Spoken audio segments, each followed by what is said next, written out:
جی students, تو آج ہم پڑھیں گے ڈائریا اینڈ وامٹنگ کے بارے میں۔ تو ڈائریا، جس کو عام زبان میں اسہال یا دست بھی کہا جاتا ہے، تو اس کنڈیشن میں کیا ہوتا ہے؟ اس کنڈیشن میں واٹری فیزز، یعنی کہ جو ہمارے جسم کا فاضل مادہ ہوتا ہے، فاضل مواد ہوتا ہے، وہ بار بار نکلتا ہے جسم سے اور پانی کی شکل میں ہوتا ہے۔ تو اس کنڈیشن کو کیا کہتے ہیں؟ اس کنڈیشن کو کہتے ہیں ڈائریا۔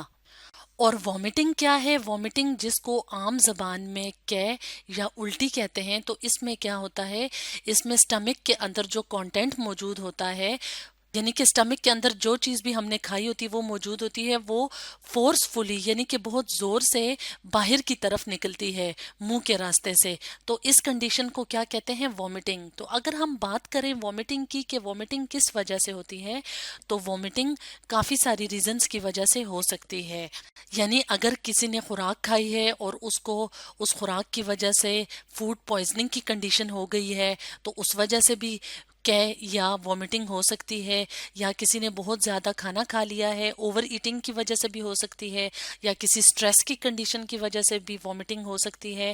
یا اگر سٹمک کے اندر انفیکشن ہے تو اس وجہ سے بھی وامٹنگ ہو سکتی ہے۔ تو اب اگر ہم بات کریں وامٹنگ سے بچنے کا کیا طریقہ ہے، تو وامٹنگ سے بچنے کا یہ طریقہ ہے کہ صاف خوراک اور صاف پانی پیا جائے۔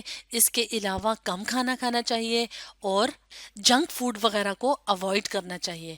اب ہم بات کرتے ہیں ڈائریا کی۔ ڈائریا، جو کہ اردو میں اسہال یا دست کہلاتا ہے، تو یہ ایک بہت زیادہ ڈینجرس کنڈیشن ہو جاتی ہے اگر اس کا ٹائم پہ ٹریٹمنٹ نہ کیا جائے۔ تو اگر ہم بات کریں سمٹمز کی کہ کیا کیا علامات ہوتی ہیں ڈائریا کی، تو ہم کچھ اہم علامات یا سمٹمز دیکھ لیتے ہیں۔ سب سے پہلے سمٹم یہ ہے کہ ایبڈومینل ایریا میں، یعنی جو پیٹ والا ایریا ہے، اس میں بہت زیادہ پین فیل ہوتی ہے، درد ہوتا ہے۔ اس کے علاوہ نوزیا کی کنڈیشن ہوتی ہے، یعنی سکنس ہوتی ہے اور یہ فیل ہوتا ہے کہ جیسے وامٹ آنے والی ہے۔ اس کے علاوہ وامٹنگ بھی ہو سکتی ہے، یعنی کہ یا الٹی ہو سکتی ہے، اور بخار کی سچویشن بھی ہوتی ہے۔ اور اگر ہم مین علامات کی بات کریں، مین سمٹم، تو اس کا مین سمٹم ہی یہ ہے کہ بار بار واٹری فیسز، یعنی کہ جو فاضل مادہ ہے وہ پانی کی شکل میں جسم سے باہر نکلنے کی ضرورت محسوس ہوتی ہے۔ تو یہ اہم سمٹم ہے ڈائریا کا۔ اس کے علاوہ ایبڈومینل پین، نوزیا، وامٹنگ اور فیور بھی ڈائریا کے سمٹمز ہیں۔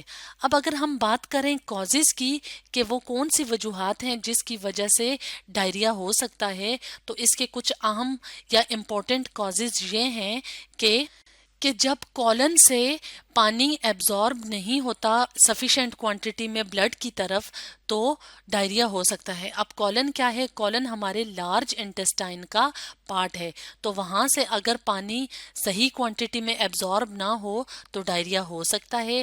اس کے علاوہ اگر بیکٹیریل یا وائرل انفیکشن ہو تو ڈائریا ہو سکتا ہے۔ اس کے علاوہ اگر کوئی کنٹامینیٹڈ فوڈ، یعنی کہ ایسی خوراک کھائی جائے جو صاف نہ ہو، یعنی کہ اگر کوئی فوڈ کھایا جائے جو صاف نہ ہو اور اگر گندا پانی پیا جائے تو اس وجہ سے بھی ڈائریا ہو سکتا ہے۔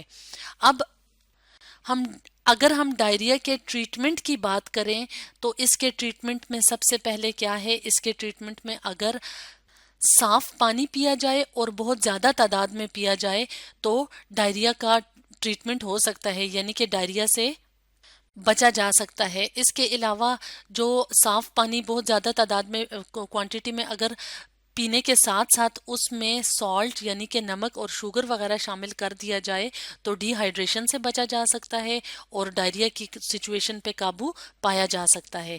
اس کے علاوہ اگر ڈائریا بیکٹیریا کی وجہ سے ہوا ہے تو اینٹی بایوٹکس کے استعمال سے، یعنی اینٹی بایوٹکس جو میڈیسنز ہوتی ہیں اس کے استعمال سے ڈائریا ختم ہو سکتا ہے یا ڈائریا کا علاج کیا جا سکتا ہے۔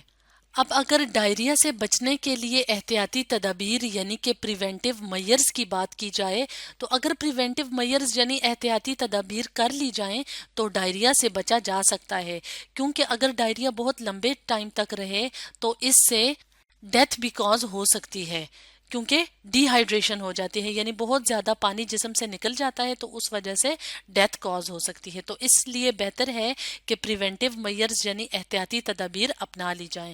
تو سب سے پہلے احتیاطی تدابیر میں کیا ہے کہ ایک تو خوراک اچھی کھائی جائے، یعنی کہ جو کنٹیمینیٹڈ جراثیم والی یا گندی خوراک نہ ہو، تو اس طریقے سے بھی ڈائریا سے بچا جا سکتا ہے، اور صاف پانی کا استعمال کیا جائے۔ اس کے علاوہ اگر پانی کو ابال کے استعمال کیا جائے تو ڈائریا سے بچا جا سکتا ہے۔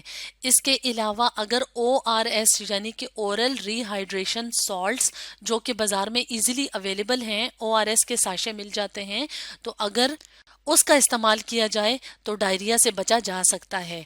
اس کے علاوہ ایسی میڈیسنز جو کہ ڈائریا کے جو جراثیم ہوتے ہیں ان کو کل کر سکے، تو اس کے استعمال سے، ایسی میڈیسن کے استعمال سے بھی ڈائریا سے بچا جا سکتا ہے۔ تو اسٹوڈینٹس، آج ہم نے پڑھا ڈائریا اینڈ وامٹنگ کے بارے میں۔